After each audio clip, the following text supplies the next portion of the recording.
beberapa mobil tipenya yang disita. Saya nggak tahu itu mobil siapa, coba tanya. Jadi Anda tanya nggak itu mobil-mobil apa? Kan mobil Niki kan Anda tahu, ya kan? Dan itu bukan mobilnya Nikita, saya nggak tahu mobil apa, itu mobil siapa dan apa kaitannya, saya nggak paham.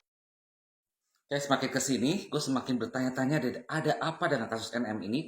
Kok semakin kesini semakin kelihatan banget adanya suatu hal yang ditutupi dan yang dipaksakan. Kemarin-kemarin nih, waktu Nikita Mirzani dipindahkan ke kejaksaan, barulah muncul juga katanya ada mobil yang disita oleh pihak kepolisian. Tetapi Bang Fahmi selaku pengacaranya NM kok tidak tahu kesananya. Ya, kalau sampai Bang Fahmi nggak tahu kalau misalnya ada mobil yang disita kayak gitu, lalu letak transparansi dari kepolisiannya pun bagaimana itu gitu. Lalu slogan Polri presisinya itu gimana gitu. Ya, itu kenapa gitu Bang Fahmi bisa sampai nggak tahu kalau ada mobil yang disita. Itu hal yang pertama ya. Terus yang hal yang kedua juga nih. Kalau misalkan seandainya mobil udah disita, terus Bang Fahmi juga sudah mengakui ada uang 3M lebih, uang Niki itu yang disita oleh kepolisian. Itu artinya kan, seenggaknya RG itu sudah menerima kembali apa yang menjadi haknya, walaupun itu sementara ini dipakai dulu menjadi sebagai barang bukti. Tapi seenggaknya apa yang dituduhkan diperas oleh dari Nikmir itu sudah dikembalikan lah seenggaknya. Ya kan? Kenapa kok tidak ada restoratif justice? Perdamaian sebelum lanjut ke sidang. Apakah restoratif justice ini tidak berlaku dalam kasus Nikmir atau gimana? Kalau misalkan restoratif justice ini ditolak oleh pihak Nikmir, mungkin itu karena Nikmir ingin membuka semuanya. Ya, tapi kalau misalnya restoratif ini dituntut oleh ditolak oleh RG, nah gue perlu tanya-tanya nih, kenapa RG tidak menolak restoratif justice ini? Ya, apakah karena Nikmir takutnya bebas terus lebih mengekspos lagi produk-produk yang membahayakan atau gimana?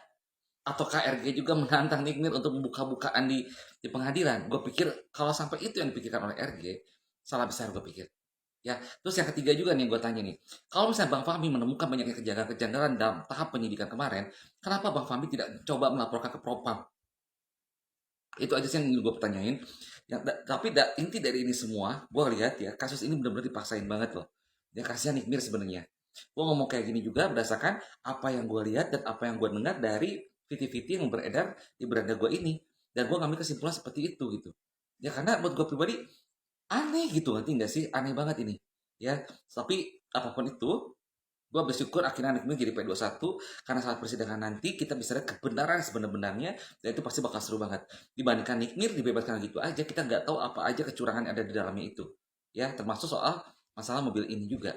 Ya, walaupun ini seandainya mobil ini mobil Mail yang disita oleh kepolisian, berarti kan benar-benar udah klop. Seenggaknya kurang lebihnya plus minusnya apa yang dituduhkan di Pras 4M itu setidaknya udah kembali lagi ke RG walaupun statusnya itu sebagai barang bukti dulu saat ini. Ini blunder loh gue bilang ya. Sampai Bang Fahmi nggak tahu ada mobil yang disita kayak gitu. Wah, buat gue pribadi ini transparansi polisi saat itu gimana gitu. Sampai Bang Fahmi juga pernah bilang berkas dia P21 pun dari Nikmir pun dia belum terima waktu itu. Kan gila ya gue bilang ya. Harusnya nggak kayak gitu loh. Ya semoga apa yang kita lihat ini tidak benar-benar nyata dalam kehidupan kita semua. Dan gue percaya banget masih banyak polisi-polisi baik yang di luar sana yang benar-benar membela kaum lemah. Oke?